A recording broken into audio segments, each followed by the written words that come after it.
Hi, my name is Tom Haddy and I'm the author and creator of a new YouTube channel dedicated to mixed martial arts and boxing.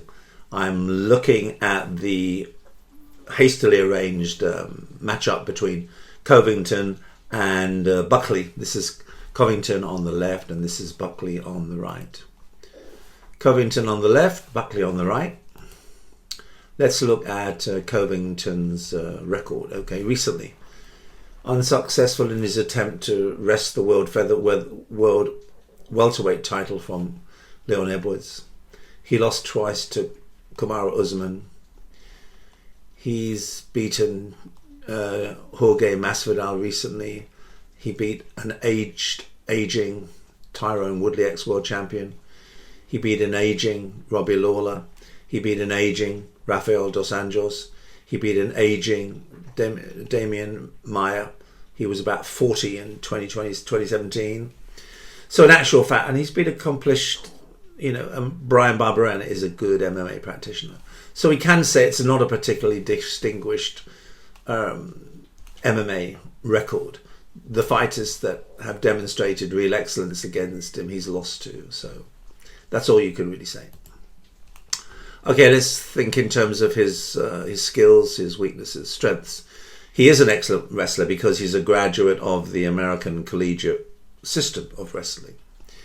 He does have incredible stamina. He has unwavering determination.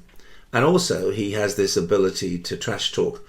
And you may argue it's a psychological, psychodynamic tool set that he uses. And he uses it very well. Now, his striking has improved, but it's not his strongest area. He can be hit cleanly, and he has been hit cleanly often.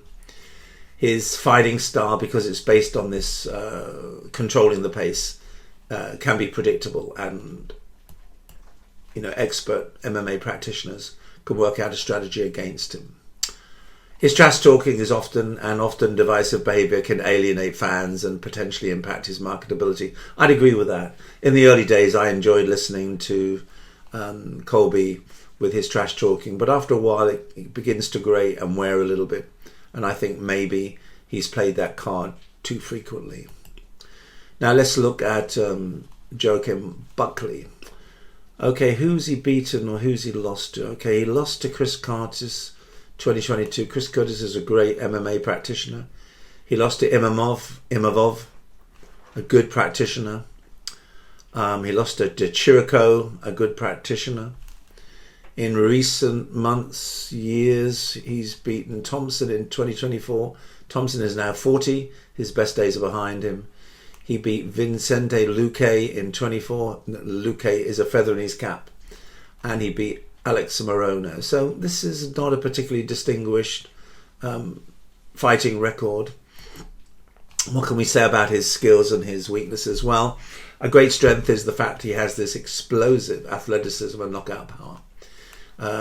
He had an amazing knockout against Impa Kasangane, and that was very memorable.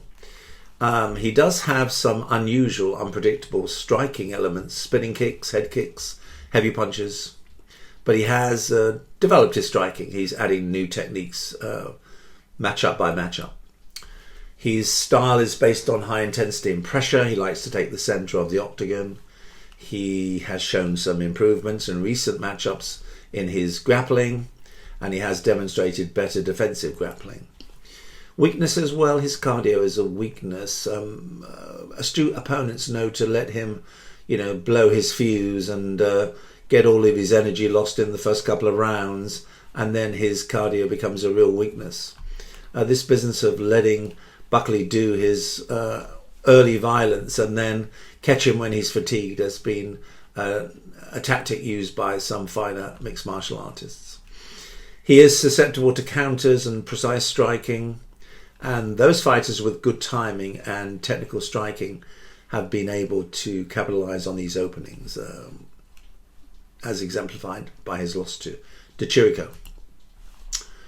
His knockout power is significant, but his over-reliance on power can make him predictable. His grappling is still a weaker area. Okay, my pick, well, it's difficult for me to pick either of these two. I would never want to pick Colby. because of his endless smack talking. But on this occasion, I think I would say that Colby will probably win this matchup.